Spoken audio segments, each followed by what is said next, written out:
ನನ್ನ ಪ್ರೀತಿಯ ಗೆಳೆಯರೇ, ಸರ್ಕಾರಿ ನೌಕರರೇ, ನಿಮಗೆಲ್ಲರಿಗೂ ನರ್ಸಿಂಗ್ ವ್ಯೂಸ್ ಕನ್ನಡ ಯೂಟ್ಯೂಬ್ ಚಾನಲ್ಗೆ ಸ್ವಾಗತ ಸುಸ್ವಾಗತ. ಗೆಳೆಯರೇ, ಇವತ್ತಿನ ವಿಚಾರ ಏನು ಅಂತಂದರೆ, ಯಾರು ಸರ್ಕಾರಿ ನೌಕರದಾರರಾಗಿದ್ದೀರಾ ಅದರ ಬಗ್ಗೆ ಒಂದು ಮಹತ್ವದ ಮಾಹಿತಿ ಕೊಡಲಿಕ್ಕೆ ಬಯಸ್ತೀನಿ. ಏನು ಅಂತಂದರೆ, ಗಳಿಕೆ ರಜೆ ಅಧ್ಯರ್ಪಿಸಿ ನಗದೀಕರಣ ಪಡೆಯುವ ಸೌಲಭ್ಯವನ್ನು ನಿಯತಗೊಳಿಸುವ ಬಗ್ಗೆ. ಅಂತಂದರೆ ನಮ್ಮ ಮಾನ್ಯ ಕರ್ನಾಟಕ ಸರ್ಕಾರದ ನಡವಳಿಗಳು ಅದರಲ್ಲಿ ಏನು ಕೊಟ್ಟಿದ್ದಾರೆ ಅಂತಂದರೆ, 2025ನೇ ಸಾಲಿನ ಅವಧಿಗೆ ಗಳಿಕೆ ರಜೆಯನ್ನು ಅಧ್ಯರ್ಪಿಸಿ ನಗದೀಕರಣ ಪಡೆಯುವ ಸೌಲಭ್ಯವನ್ನು ನಿಯತಗೊಳಿಸುವ ಬಗ್ಗೆ ಓದಲಾಗಿದೆ. ಸರ್ಕಾರಿ ಆದೇಶ ಸಂಖ್ಯೆ I-10 ICE 2023 ದಿನಾಂಕ 21/12/2023. ಪ್ರಸ್ತಾವನೆ ಮೇಲೆ ಓದಲಾದ ದಿನಾಂಕ 21/12/2023ರ ಸರ್ಕಾರಿ ಆದೇಶದಲ್ಲಿ 2024ನೇ ಸಾಲಿನ ಬ್ಲಾಕ್ ಅವಧಿಗೆ ಸರ್ಕಾರಿ ಅಧಿಕಾರಿ ನೌಕರರು ಹಾಗೂ ಸರ್ಕಾರದಿಂದ ಸಹಾಯ ಅನುದಾನ ಪಡೆಯುವ ಅಥವಾ ಪಡೆದಿರುವ ಕರ್ನಾಟಕ ಸರ್ಕಾರದ ಎಲ್ಲ ಸಂಸ್ಥೆಗಳ ಉದ್ಯಮಗಳ ನೌಕರರಿಗೂ ಸಂಬಂಧಿತ ಸಂಸ್ಥೆಯ ಉದ್ಯಮಗಳ ಆರ್ಥಿಕ ಸ್ಥಿತಿಗತಿಗಳಿಗೊಳಪಟ್ಟು ಗಳಿಕೆ ರಜೆ ಅಧ್ಯರ್ಪಿಸಿ ನಗದೀಕರಣ ಪಡೆಯಲು ಕರ್ನಾಟಕ ನಾಗರಿಕ ಸೇವಾ ನಿಯಮಾವಳಿ ನಿಯಮ 118 (2) ರನ್ವಯ ಅವಕಾಶ ಕಲ್ಪಿಸಲಾಗಿತ್ತು. ಸದರಿ ಬ್ಲಾಕ್ ಅವಧಿಯ ದಿನಾಂಕ 31/12/2024ರಂದು ಮುಕ್ತಾಯಗೊಳ್ಳುವ ಹಿನ್ನೆಲೆಯಲ್ಲಿ ಸರ್ಕಾರ 2025ನೇ ಸಾಲಿನ ಬ್ಲಾಕ್ ಅವಧಿಯಲ್ಲಿ 15 ದಿನ ಗಳಿಕೆ ರಜೆಯನ್ನು ಅಧ್ಯರ್ಪಿಸಿ ರಜೆ ವೇತನಕ್ಕೆ ಸಮಾನವಾಗಿ ನಗದೀಕರಣ ಪಡೆಯುವ ಅವಕಾಶವನ್ನು ಸರ್ಕಾರಿ ನೌಕರರಿಗೆ ಹಾಗೂ ಸರ್ಕಾರದಿಂದ ಸಹಾಯ ಅನುದಾನ ಪಡೆಯುವ ಅಥವಾ ಪಡೆದಿರುವ ಕರ್ನಾಟಕ ಸರ್ಕಾರದ ಅಧೀನದ ಎಲ್ಲ ಸಂಸ್ಥೆಗಳ ಉದ್ಯಮಗಳ ನೌಕರರಿಗೂ ಸಂಬಂಧಿಸಿದ ಸಂಸ್ಥೆ ಉದ್ಯಮಗಳ ಆರ್ಥಿಕ ಸ್ಥಿತಿಗೊಳಪಟ್ಟು ನಿಯತಗೊಳಿಸಲು ಅವಕಾಶವನ್ನು ಕಲ್ಪಿಸಲು ತೀರ್ಮಾನಿಸಿದೆ. ಅದರಂತೆ ಈ ಆದೇಶ ಸರ್ಕಾರಿ ಆದೇಶ ಸಂಖ್ಯೆ ದಿನಾಂಕ 17/1/2025ರಂದು ಹೊರಡಿಸಿರುವ ಸರ್ಕಾರಿ ಆದೇಶ. ಬನ್ನಿ ನೋಡೋಣ.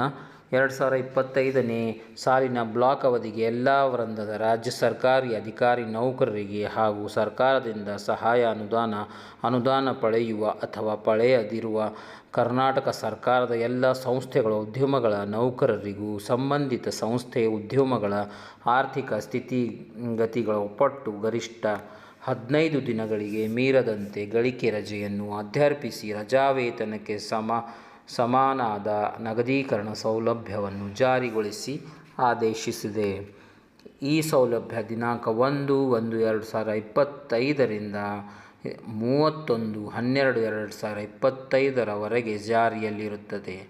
ಈ ಸೌಲಭ್ಯವನ್ನು ಎಲ್ಲ ವೃಂದದ ಅರ್ಹ ಸರ್ಕಾರಿ ಅಧಿಕಾರಿ ಸರ್ಕಾರಿ ನೌಕರರು 1 ತಿಂಗಳ ಮುಂಚಿತವಾಗಿ ಮನವಿ ನೀಡಿ ಅವರ ಇಚ್ಛೆಯ ಯಾವುದೇ ತಿಂಗಳಿನಲ್ಲಿ ಗಳಿಕೆ ರಜೆ ನಗದೀಕರಣ ಸೌಲಭ್ಯ ಪಡೆಯಬಹುದು. ಅಂತಂದರೆ 15 ದಿನಗಳ ಗಳಿಕೆ ರಜೆ ಯಾವುದೇ ದಿನ ಅಂತಂದರೆ 1ನೇ ಜನವರಿ 2025ರಿಂದ 12 ಡಿಸೆಂಬರ್ 2025ರವರೆಗೆ ನಾವು 31 ಡಿಸೆಂಬರ್ 2025ರವರೆಗೆ ನಾವು ಈ ಒಂದು 15 ದಿನಗಳ ಗಳಿಕೆ ರಜೆ ನಗದೀಕರಣ ಸೌಲಭ್ಯವನ್ನು ಪಡೆಯಬಹುದಾಗಿದೆ.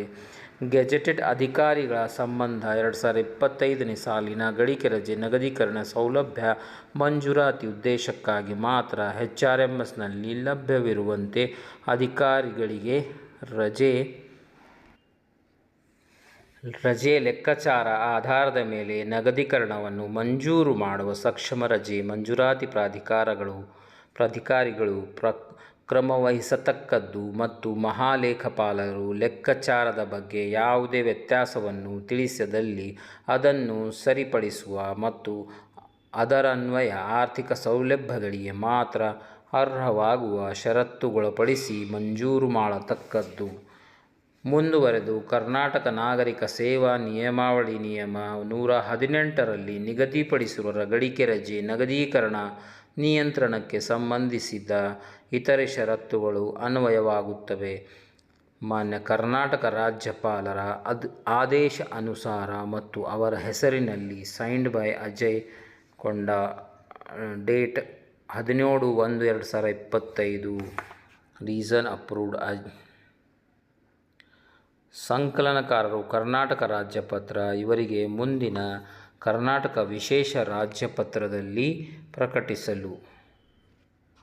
ಸೊ ಸ್ನೇಹಿತರೆ, ಗಳಿಕೆ ರಜೆಯನ್ನು ನಾವು ಪಡೆಯಬಹುದು ಈ 1 ಜನವರಿ 2025ರಿಂದ 31 ಡಿಸೆಂಬರ್ 2025ರವರೆಗೆ ಯಾವಾಗಾದರೂ ಅಪ್ಲೈ ಮಾಡಿ 15 ದಿನಗಳ ಗಳಿಕೆ ರಜೆ ನಗದೀಕರಣ ಮಾಡಬಹುದು ಎನ್ನುವಂಥ ಮಾತನ್ನು ಈ ಒಂದು ಸುತ್ತೋಲೆಯ ಮುಖಾಂತರ ತಿಳಿಸ್ತಾ ಇದ್ದಾರೆ ಸ್ನೇಹಿತರೆ. Thank you for watching nursing views Kannada YouTube channel.